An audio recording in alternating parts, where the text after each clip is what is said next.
Today,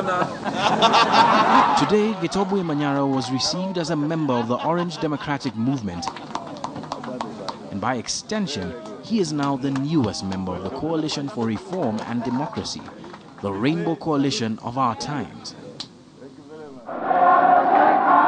The Rainbow Coalition's defining moment, the heady days of Kenya's first and only ballot revolution, captured by video libraries around the world for posterity.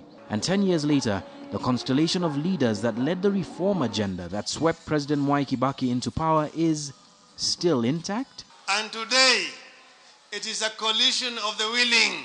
Willing indeed to sell a reform agenda that sounds a lot like the same one that they sold 10 years ago. There are some elements of the coalitions that are telling us that they're about reforms.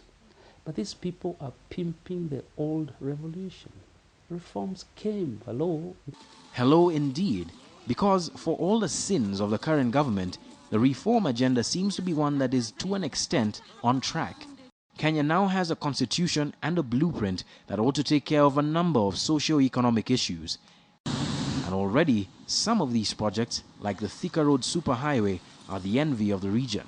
They may have been late in coming, but reforms to perhaps one of the most abused and abusive institutions in the country are taking the first steps. So if the reform agenda is by and large underway, then what should the campaign issues be? According to a World Bank survey released today, Kenya has more than 7 million unemployed people. That may need fixing. There also are seeds of hatred, sown but never really uprooted since the post-election violence took place in 2008. And judging from the alliances that are shaping up, it's a little more about which combination of tribes can deliver the presidency and not who can bring all tribes together. So perhaps that is why when leaders of the newest coalition in town say things like these, Kenya mbele, Kalonzo nyuma, these statements don't ring as true as they should. Perhaps. John-Allan, Namu, KTN.